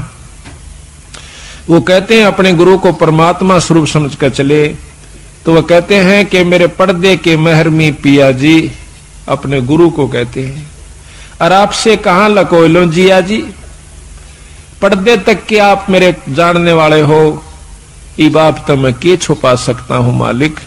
तो इस प्रकार हमारा भाव बना रहे कि हम ईश्वर से कुछ नहीं छुपा सकते, वो सारी जानते हैं। तो सतगुरु रामपाल जी को ये राजनीति ना करने का, राजनेताओं के तलवे ना चाटने का, फालतू में राजनेताओं का समर्थन ना करने का, ये आदेश किसने दिया? ये नियम किसने बना के दिया? कबीर भगवान ने। उसके बाद गुरुजी ने हमारे को दिया। तो नियम किसका हुआ? भगवान का। और भगवान क्या कह रहा है? परंतु मेरे भगत यानी संत को मर्यादा का ध्यान रखना अनिवार्य है। अब यदि हिसार जेल से सतगुरु रामपाल जी ने ही 2019 में कांग्रेस के तलवे चाटने का और 2024 में नरेंद्र मोदी के यानी बीजेपी के तलवे चाटने का आदेश हिसार जेल से दिया है सतलोक आश्रम मैनेजमेंट हरियाणा को, तो फिर सतगुरु रामपाल जी ने तो कबीर जी की मर्यादा तोड़ दी, और कबीर जी की मर्यादा तोड़ दी तो कबीर जी का जो कनेक्शन है संत रामपाल जी से हट गया, कट गया। फिर संत रामपाल जी भक्तों को कैसे लाभ दे देंगे? तो भाई और बहनों, हम तो कभी सौपन में भी नहीं सोच सकते ये बात है कि हमारे गुरुदेव भगवान इस प्रकार के घटिया आदेश अपने बच्चों को देंगे। तो ये आदेश कौन दे रहा है? गंदी राजनीति का, स्टेडियम बनवाने का। क्योंकि कबीर भगवान का क्या नियम है कि भक्तों ने तो वीडियो गेम भी नहीं खेलना, भक्तों ने ताश भी नहीं खेलना। फिर सतगुरु रामपाल जी अपने कबीर भगवान के द्वारा दिए गए नियमों को संगत से कैसे तोड़वाएंगे? स्टेडियम बनवा के, आश्रम में हॉस्पिटल खुलवा के, गुंडों की सीबीआई जांच करवा के, जाट आरक्षण में भक्तों को बैठा के, जगत वालों की धर्मशाला में करोड़ों रुपया भक्तों का बर्बाद करवा के। तो अब आप लोगों को समझ में आ जाना चाहिए कि भक्ति नियम क्या है, और गुरुजी के नाम की आड़ में भोली भाली संगत से ये कर्म फुड़वाने वाला काम बीच में कौन कर रहा है? काल प्रेरणा से गुरुजी का परिवार, गुरुजी के बेटा बेटी, भाई बंधु रिश्तेदार, आपके कोऑर्डिनेटर। क्योंकि ये गुरुदेव भगवान के कर कमल से लिखे गए लेख हैं। क्या कह रहे हैं गुरुदेव? यानी वो कबीर परमात्मा फिर क्या कह रहा है? परंतु मेरे भगत यानी संत को मर्यादा का ध्यान रखना अनिवार्य है। किसके लिए कह रहे हैं? अपने द्वारा भेजे गए संत के लिए, कि उसको भी मर्यादाओं का ध्यान रखना अनिवार्य है। तो बताओ भाई साहब, फिर ये परम संत कैसे अपने भगवान की मर्यादा तोड़वाएगा हम भक्तों को इस प्रकार के आदेश देके? तो आदेश कौन दे रहा है वर्तमान में इनके नाम की आड़ में? ये कलयुगी काल प्रेरित गुरुदेव का परिवार। संत भली बुरी यानी राग द्वेष के आधार पर लाभ हानि नहीं करते। अब बताओ गुरुजी की 2019 में भाई बीजेपी वालों से क्या दुश्मनी थी? क्योंकि यहां तो परमात्मा कहते हैं कि जो मेरा तत्वदर्शी संत होता है वो किसी से राग द्वेष के आधार पर उनके साथ में छल कपट नहीं करता। तो बताओ फिर सतगुरु रामपाल जी की 2019 में बीजेपी वालों के साथ में क्या अनबन थी? क्या राग द्वेष ईर्ष्या थी जो सतगुरु रामपाल जी ने 2019 में कांग्रेस का समर्थन करने का आदेश दे दिया होगा? और वर्तमान 2024 में कांग्रेस वालों से क्या अनबन हो गई? क्या राग द्वेष ईर्ष्या मन में आ गई जो वर्तमान में नरेंद्र मोदी के तलवे चाटने के आदेश संगत को दे दिए? तो परमात्मा तो कह रहे हैं कि मेरा जो भेजा हुआ संत होगा वो राग द्वेष के आधार पर किसी के साथ में कुछ भी छलबल नहीं करेगा। तो बताओ फिर ये घटिया राजनीति के आदेश कौन दे रहा है वर्तमान में? भैया काल और दयाल दोनों एक्टिव हैं, सूक्ष्म रूप में दोनों अपना खेल खेल रहे हैं। काल सतलोक आश्रम मैनेजमेंट हरियाणा के अंदर घुसा हुआ है और सतगुरु सत्य प्रेरणा करके अपने सतसेवक बच्चों के माध्यम से संदेश से दिलवा रहे हैं। संत भली बुरी यानी राग द्वेष के आधार पर लाभ हानि नहीं करते। यदि संत किसी को द्वेष के कारण श्राप देते हैं या सिद्धि से हानि करते हैं तो उसके जिम्मेदार वे स्वयं होंगे। और भाई हमारे गुरुदेव भगवान कैसे ऐसी गलती कर सकते हैं? जैसे ऋषि दुर्वासा भी परमात्मा के भगत थे, उस समय संत को ऋषि कहा जाता था। ऋषि दुर्वासा ने द्वेषवश राजा अम्बरीश भगत के ऊपर सिद्धि से सुदर्शन चक्र छोड़ा। राजा अम्बरीश निर्दोष थे। सुदर्शन चक्र ने भगत अम्बरीश के चरण छुए तथा उल्टा फिरकर दुर्वासा को मारने के लिए चला। दुर्वासा भय मानकर सिद्धि से उड़कर भागा, इंद्र के लोक में गया, शिवजी व ब्रह्मा जी के लोकों में गया, परंतु किसी ने शरण नहीं दी। भगत अम्बरीश विष्णु जी का उपासक था, जिस कारण शर्म के मारे दुर्वासा ऋषि श्री विष्णु जी के पास जाना नहीं चाहता था। उस समय श्री विष्णु जी शेष सैया यानी शेष नाग के ऊपर लगे बिस्तर पर अपनी पत्नी लक्ष्मी जी के साथ विश्राम कर रहे थे। परमात्मा कबीर जी ने, कौन परमात्मा कबीर जी? सतगुरु रामपाल जी भगवान ने, परमात्मा कबीर जी ने श्री विष्णु जी का रूप धारण किया और 88,000 ऋषियों तथा 33 करोड़ देवताओं की सभा बुलाई। एक क्षण में परमात्मा ने अलग से विष्णुपुरी रच दी, विष्णुपुरी, और 33 करोड़ देवी देवता 88,000 ऋषि बैठा दिए अपने सामने एक सेकंड में। परमात्मा कबीर जी ने श्री विष्णु जी का रूप धारण किया और 88,000 ऋषियों तथा 33 करोड़ देवताओं की सभा बुलाई। स्वर्ग में यह कार्य सिद्धि शक्ति से, मानसिक प्रेरणा से होता है। जैसे वर्तमान में मोबाइल फोन से सेकंडों में सूचित किया जाता है, वीडियो कॉन्फ्रेंस से भी सब वार्ता की जाती है। देवताओं की टेक्निक पृथ्वी लोक से लाख गुना अधिक कारगर है। दास साहब सभी भाई बहनों को पहले से ही बोलता आ रहा है वीडियो में कि देवताओं की जो विज्ञान है इस पृथ्वी लोक की विज्ञान से लाखों गुना उत्तम है, और इन देवताओं की विज्ञान से सतलोक की विज्ञान अनंत करोड़ गुना उत्तम है। तो सोचिए सतलोक में क्या टेक्निक होगी। सबके सामने परमात्मा ने ऋषि दुर्वासा को धमकाया कि भक्ति की मर्यादा में रहो, अमरीश भगत से क्षमा मांगो, वे ही आपकी जान बचा सकते हैं। दुर्वासा मरता क्या न करता, भगत अमरीश के दरबार में गए, चरण पकड़कर जीवन की रक्षा मांगी, तब जान बची। संत गरीबदास जी ने बताया है कि कबीर परमात्मा के भगत परमात्मा का कबीर कुल है। अब देखो भाई और बहनों, इस लाइन का बताओ आप क्या अर्थ निकालोगे, इस लाइन का आप क्या अर्थ निकालोगे? अगर कोई अर्थ निकलता है तो आप मुझे बताओ क्या है। संत गरीबदास जी ने बताया है कि, अब यहां से शुरू कर दो आप, यहां से लेकर यहां तक क्या कह रहे हैं गुरुदेव? कबीर परमात्मा के भगत परमात्मा का कबीर कुल है। अब बताओ आप इसको कितनी बार भी पढ़ लो, क्या समझोगे आप? अब इसका निष्कर्ष क्या दिया परमात्मा ने लास्ट में? पहले तो परमात्मा ने पूरी बात संत को और अपने आप को अलग अलग दर्शाते हुए पूरी कर दी, और लास्ट में परमात्मा ने वहीं लाके छोड़ दिया कि कबीर परमात्मा का भेजा हुआ जो संत होता है, यानी होता तो खुद कबीर परमात्मा ये संत रूप में, लास्ट में क्लियर कर दिया कि वो भगत भी खुद परमात्मा ही होता है। कबीर परमात्मा के भगत तो कौन हुए? कबीर परमात्मा के भगत जो संत रूप में यहां जो भेजा जाता है, मान लीजिए सतगुरु रामपाल जी हैं जो अपने आप को कहते हैं कि मुझे कबीर जी ने भेजा है, तो कबीर परमात्मा के भगत फिर क्या है? वो भगत परमात्मा का, यानी कबीर परमात्मा के भगत परमात्मा का कबीर कुल है, यानी वो खुद ही परमात्मा होता है।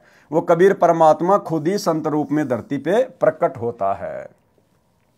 परमात्मा कबीर जी ने कहा है कि मेरा वंश कबीर कुल कभी किसी को स्वार्थ व ईर्ष्यावश कष्ट नहीं देता। पारक के अंक की वाणी नंबर 200 से 202। गरीब संख जीव परलोक रे, संखों उत्पत्ति ख्याल, ऐसे सुमरत संत हैं एक खिसे नहीं बाल। गरीब गर्ज इंद्र अनंत दल, बो विधि बरस्या होए, संख जीव परलोक रे, संखों उत्पत्ति जोए। गरीब इच्छा कर मारे नहीं, बिन इच्छा मर जाए, निकामी निज संत हैं जहां नहीं पाप लगाए। सरलार्थ इंद्र की पदवी दो विधि से मिलती है, एक तो तप करने से, दूसरी धर्म यज्ञ करने से। ये तप तथा धर्म यज्ञ संत स्वभाव के जीव करते हैं। जैसे इंद्र संत है, वह पृथ्वी के ऊपर वर्षा करते हैं, उसमें शंखों जीव बह जाते हैं, मर जाते हैं और शंखों की उत्पत्ति होती है। इसमें इंद्र का दोष नहीं है, परंतु विधान अनुसार बिना संत उपदेशी को पाप तथा पुण्य दोनों मिलते हैं। इंद्र पाप का भागी भी बनता है और पुण्य का भागी भी बनता है। क्यों? क्योंकि उसको पूर्ण संत से उपदेश प्राप्त नहीं है, जिस कारण से इंद्र मृत्यु के उपरांत गधा बनता है। पुण्य स्वर्ग का राजा बनकर नष्ट कर देता है। जो सतगुरु कबीर जी के उपासक हैं, उनके लिए वाणी 202 में कहा है कि इच्छा कर मारे नहीं, बिन इच्छा मर जाए। वे निष्काम कर्म करने वाले संत होते हैं, उनको पाप नहीं लगता, क्योंकि सतगुरु की शरण में आने के बाद हमें ज्ञान हो जाता है और हम अपनी तरफ से किसी का बुरा नहीं करना चाहेंगे। हम जानबूझकर किसी को मारना नहीं चाहेंगे, किसी को हानि नहीं करना चाहेंगे, और हमारी इच्छा ना होते हुए यदि कोई हानि हो जाती है तो उसमें फिर वो दोष हमारे ऊपर नहीं होता, क्योंकि हम पूर्ण संत गुरु की शरण में हैं। पारक के अंक की वाणी नंबर 203 से 206। गरीब हद्दी तो छूटे नहीं, कीड़ी बदला दीन। हद्दी कौन? जो काल की हद में है, कहते हैं वो तो छूटते नहीं है, अगर कीड़ी मारी है तो उसका भी बदला देना पड़ेगा। मोहम्मद की बेगम गुश है, काट लिए अंग तीन। हजरत मोहम्मद जी के बारे में फिर समझाया गया है कि कैसे उसकी बेगम ने, उसकी औरत ने उसके शरीर के 3 अंग कटवा दिए। गरीब बरसे तरक डोबी दे, त्यारे तीनों लोक, ऐसे हरिजन संत हैं सौदा रोकम रोक। गरीब बेहतर अक्षुणी शैकरी चुणक ऋषिश्वर देख, कपिल सिंगारे सघड़ के लागे पाप अनेक। गरीब 12 कोटि 99 गोरख जनक विदेह, यो तारे यो डोब दे या मैं नहीं संदेह। सरलार्थ इस वाणी का, गरीब हद्दी तो छूटे नहीं कीड़ी बदला दीन, और मोहम्मद की बेगम गुशे काट लिए अंश 3। इस वाणी में हजरत मोहम्मद जी के विषय में वर्णन है जो माया के ग्रंथ की वाणी नंबर 3 के सरलार्थ में लिखा है, जो इस प्रकार है। हजरत मोहम्मद यानी मुसलमान धर्म का प्रवर्तक एक स्त्री के साथ अवैध संबंध बनाकर पाप के भागी बन गए थे। उनकी पत्नी बड़े घराने से थी। कौन? बेगम खदीजा। उनकी पत्नी बड़े घराने से थी जो बहुत पैसे वाली धनवान थी। उसकी उस क्षेत्र में बहुत चलती थी। धन के प्रभाव से लोग उसकी आज्ञा का पालन करते थे। नौकर भी रखती थी। जब हजरत मोहम्मद दूर क्षेत्र में प्रचार करने जाने लगा तो उसकी पत्नी खदीजा ने कहा था कि किसी अन्य स्त्री के चक्कर में न पड़ना। यदि ये गलती की तो तेरे को सजा दी जाएगी। मोहम्मद ने शर्त स्वीकार कर ली।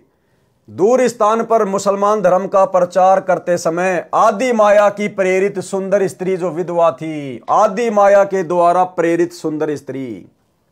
इसी प्रकार से जब हम त्रिकुटी पे जाएंगे तो वहां भी दुर्गा के द्वारा प्रेरित की गई जो 72 करोड़ उर्वशियां हैं वो हमें इसी प्रकार से ठगेंगी, हमारा आध्यात्मिक रूप से पतन करने का प्रयास करेंगी। तो जब हजरत मोहम्मद जी ज्ञान प्रचार करने के लिए दूर देश में गए तो वहां पर आदि माया की प्रेरित सुंदर स्त्री जो विधवा थी मोहम्मद के संपर्क में आई, मुसलमान बन गई। दोनों का अवैध संबंध भी हो गया। खदीजा को उसके नौकरों ने बताया तो खदीजा ने मोहम्मद को बुलाकर सजा दिलाई। क्या सजा दिलाई? मोहम्मद का लिंग, आगे से मूछें तथा सिर की चोटी कटवाने का आदेश नौकरों को दिया।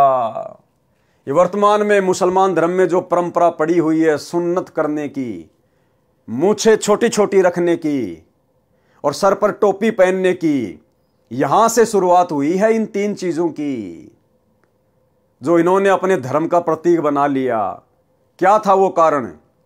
हजरत मोहम्मद दूर देश में मुस्लिम धर्म का प्रचार करने के लिए गए हुए थे और खदीजा ने पहले कह दिया था कि किसी दूसरी स्त्री के संपर्क में मत आ जाना वरना सजा मिलेगी। तो मोहम्मद ने कहा कि ठीक है, ऐसा मैं नहीं करूंगा और यदि मैं करूंगा तो मैं सजा का भागी बनूंगा। नौकरों ने बता दिया कि ऐसे ऐसे एक विधवा के साथ मोहम्मद जी के संपर्क हो चुके हैं, शारीरिक मिलन हो चुका है। जब हजरत मोहम्मद जी वापस आए तो खदीजा ने क्या कहा? मोहम्मद जी का लिंग, आगे से मूछे तथा सिर की चोटी कटवाने का आदेश नौकरों को दिया। नौकरों ने मूछे तथा चोटी काट दी परंतु लिंग नहीं काटा। लिंग की कुछ खाल, चमड़ी जो आगे के भाग पर होती है वो काट दी और खदीजा को बता दिया कि आपके आदेश अनुसार सजा दे दी है।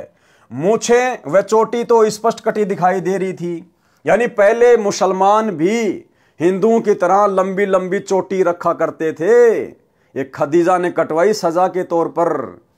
उस कटी हुई चोटी को छुपाने के लिए हजरत मोहम्मद ने फिर टोपी पहननी शुरू कर दी और वर्तमान में फिर आगे चलकर पूरे मुसलमान समाज ने अपना ली। मूछे व चोटी तो स्पष्ट कटी दिखाई दे रही थी, सभा में लिंग की खाल दिखाई गई और मोहम्मद फिर से प्रचार के लिए चला गया। मोहम्मद की पत्नी खदीजा अब निश्चिंत थी कि कहीं भी जाए लिंग तो कट ही चुका है। जब दूर देश में अपने मुसलमान अनुयायियों में गया तो ये हुलिया देखकर कारण जानना चाहा। अब मोहम्मद जी फिर से प्रचार पर निकल गए। चोटी कट गई तो शर्म के मारे टोपी पहन ली, आगे से मूछे खदीजा ने सजा के तौर पर कटवा दी और उनके लिंग की जो खाल थी वो काट दी गई थी। तो जब वापस गए वो प्रचार करने तो उनके भक्तों ने कहा, जो मुसलमान बन चुके थे, कि गुरुजी आपने ये क्या कर लिया? सर पर आपने टोपी क्यों पहन ली और मूछें क्यों कटवा ली गुरुजी आपने? अब हजरत मोहम्मद ने सच्चाई तो बताई नहीं बेइज्जती के डर से और ये कह दिया कि भैया ये हमारे धर्म की पहचान है, ये अल्लाह का आदेश है, जो ऐसा नहीं करेगा वो अल्लाह को प्यारा नहीं होगा, वो अल्लाह का विशेष बंदा नहीं होगा। फिर हम क्या मुसलमान हैं अगर हम इतनी भी कुर्बानी नहीं दे सकते अल्लाह के लिए। फिर धीरे धीरे आगे चलकर ये मुसलमान धर्म की निशानी बन गई। सभा में लिंग की खाल दिखाई गई और मोहम्मद फिर से प्रचार के लिए चला गया। मोहम्मद की पत्नी खदीजा अब निश्चिंत थी कि कहीं भी जाए लिंग कट चुका है। जब दूर देश में अपने मुसलमान अनुयायियों में गया तो ये हुलिया देखकर कारण जानना चाहा, तो मोहम्मद ने बताया कि हमने अपने धर्म की अलग पहचान बनानी है। जो सच्चा मुसलमान होगा वह तो अल्लाह के लिए ये 3 वस्तु तो क्या सिर भी कटा लेगा, जो नकली होगा वह ऐसा नहीं कर सकेगा। अब आपने देखना है कि अल्लाह का आदेश मानना है या नहीं। ठीक इसी प्रकार इसी फॉर्मूले पर वर्तमान में सतलोक आश्रम मैनेजमेंट हरियाणा चल रहा है। अपनी तरफ से मनमाने भक्ति विरुद्ध आदेश देगा, संगत में पीले पर्चे निकालेगा।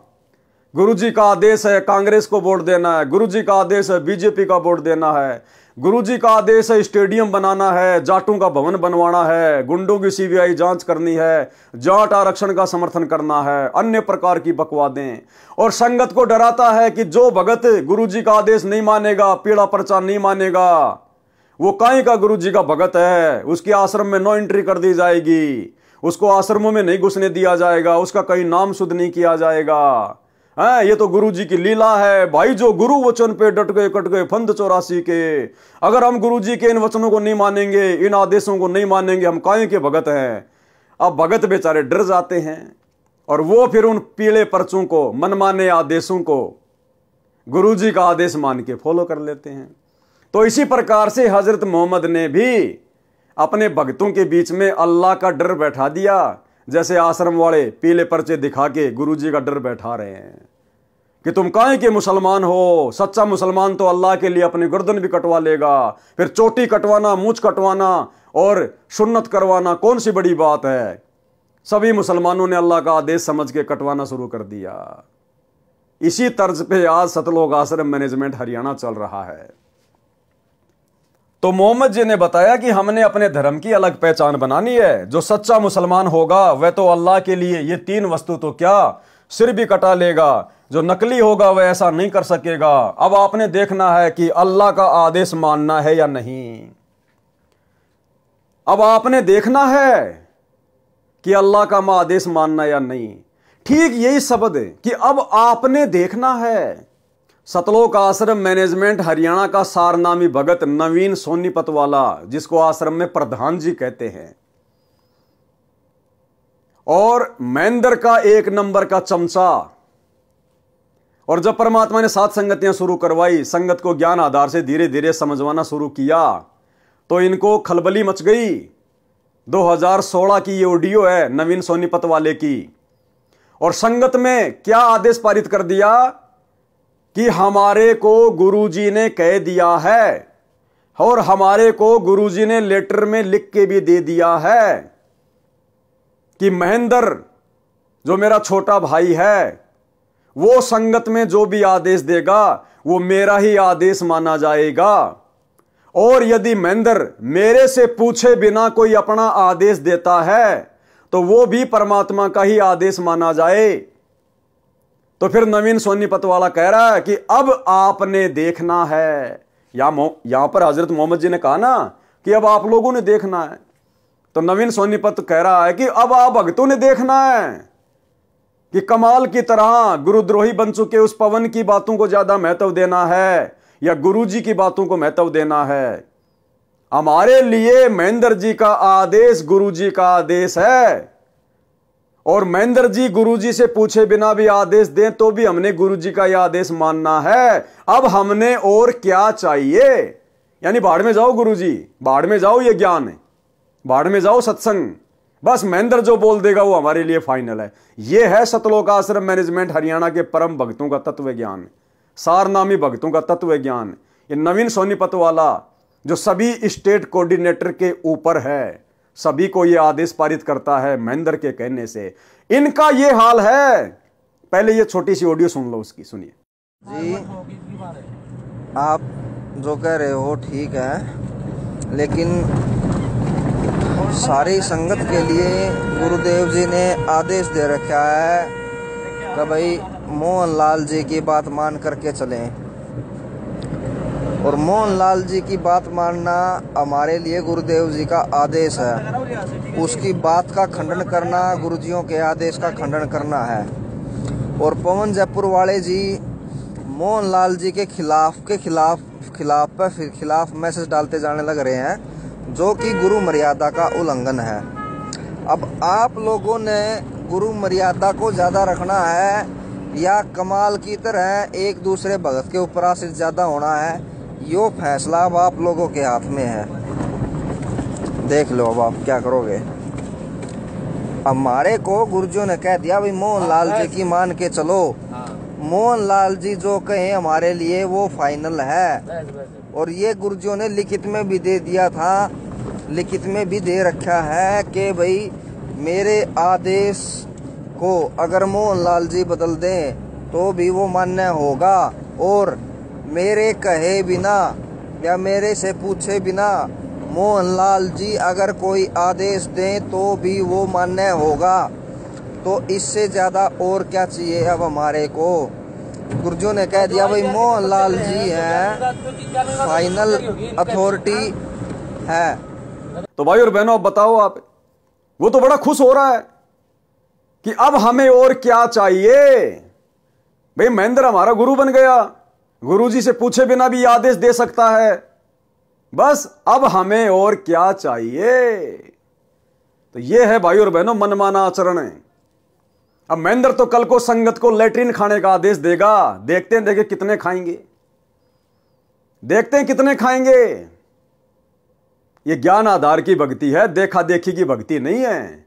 बाढ़ में जाए महेंद्र, हमने अपने गुरुजी को देख के चलना है। हम महेंद्र के सत्संग सुन के नहीं जुड़े, हमारा मोक्ष महेंद्र नहीं करेगा, जो हम उस महेंद्र के आदेश मानने के लिए बाध्य हैं।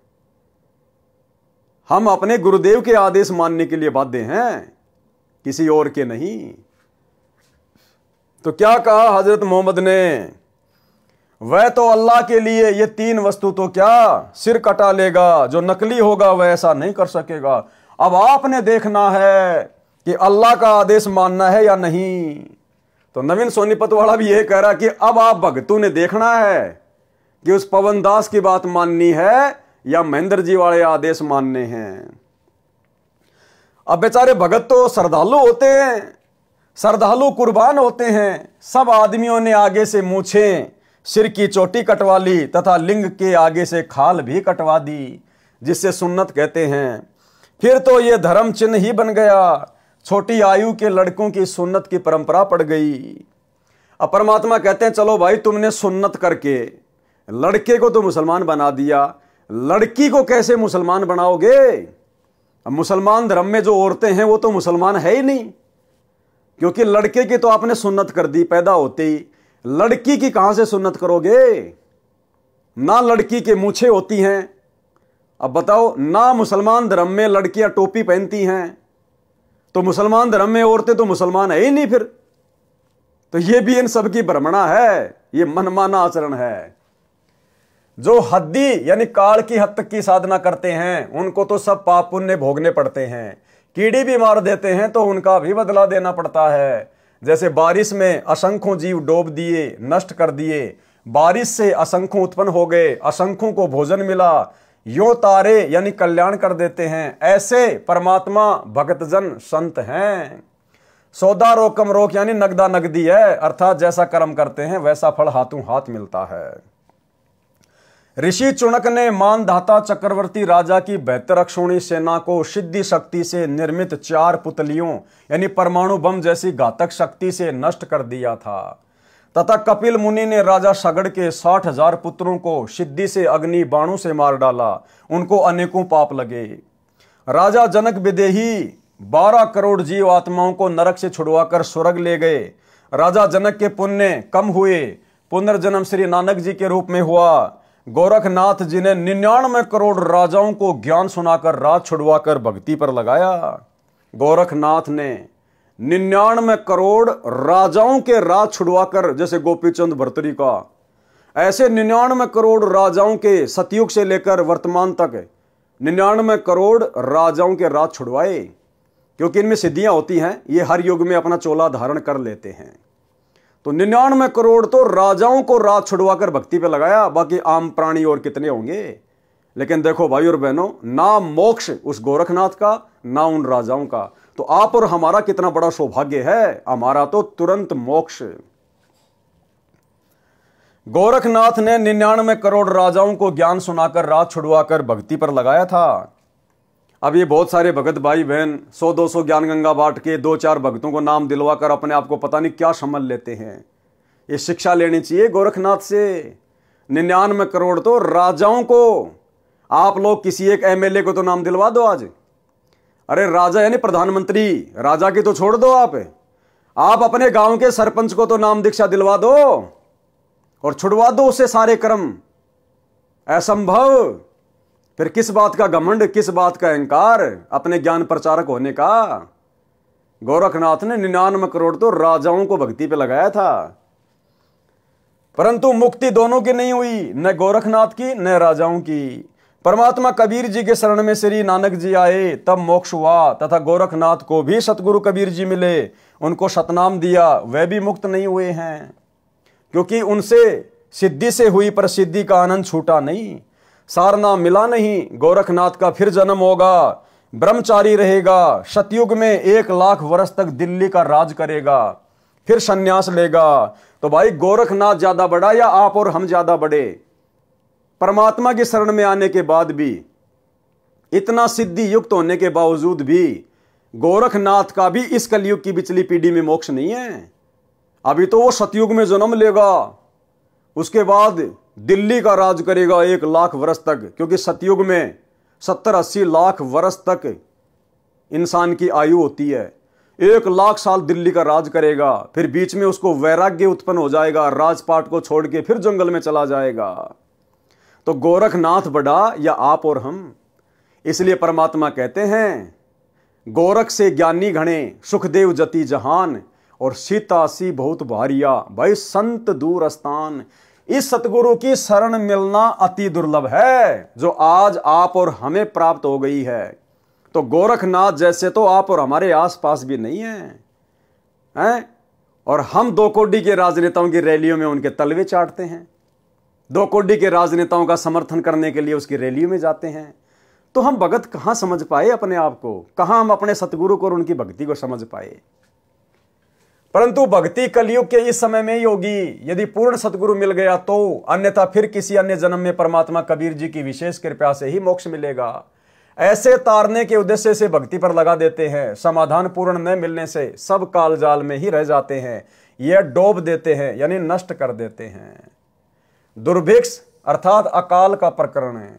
तो भाई और बहनों, आज के वीडियो में हम केवल इतना ही लेंगे, और प्रत्येक वीडियो में हमें गुरुदेव भगवान के आशीर्वाद से बहुत कुछ अध्यात्म के विषय में जानने समझने को सीखने को मिल रहा है। और हम भाई बहन अपने गुरुदेव से प्रार्थना करके कोशिश करें कि हम गुरुदेव के कर कमल से लिखित इन पुस्तकों में जो शिक्षाएं हैं, क्योंकि भाई और बहनों ये आप और हमारा फाइनल रिवीजन चल रहा है, फाइनल रिवीजन। जैसे परीक्षा से पहले टीचर बच्चों को रिवीजन करवाता है, इसी प्रकार से परमात्मा अपने सत्सेवक बच्चों के माध्यम से ये फाइनल रिवीजन करवा रहे हैं कि अभी तक यदि हमने गुरु को नहीं समझा कोई बात नहीं, मर्यादाओं में हेराफेरी कर दी कोई बात नहीं, लेकिन अब हमने हर प्रकार से मर्यादित होकर गुरु को इष्ट मानकर और एकमात्र टारगेट मोक्ष को लेकर भक्ति मार्ग पर चलना होगा।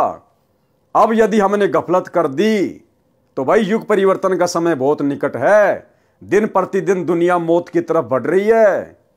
उस समय परमात्मा फिर अमर्यादित भक्तों की रक्षा नहीं करेगा। हाँ, यदि उनकी भक्ति से, उनके पुण्यों के कारण, उनकी संचित पुण्य कर्मों की बैटरी के कारण यदि उनकी रक्षा होती है तो होती है, अन्यथा सतगुरु अपनी तरफ से उस समय किसी की कोई सहायता नहीं करेगा। जैसा हमने गुरु की गैर हाजिरी में 2014 बरवाला कांड के बाद जैसा हमने भक्ति मार्ग पर बीज बोया है और जैसी हमने उसकी रखवाली करी है यानी मर्यादा निभाई है, उसी आधार से भाई फल प्राप्त होगा। तो ये फाइनल रिवीजन चल रहा है। सत्सेवक भाई बहन किसी भी प्रकार की गफलत करने की अपने दिलो दिमाग से निकाल दें, नहीं तो परमात्मा फिर ऐसी जगह बैठा देगा असंख्य युगों तक हम इनके दर्शन भी नहीं कर पाएंगे।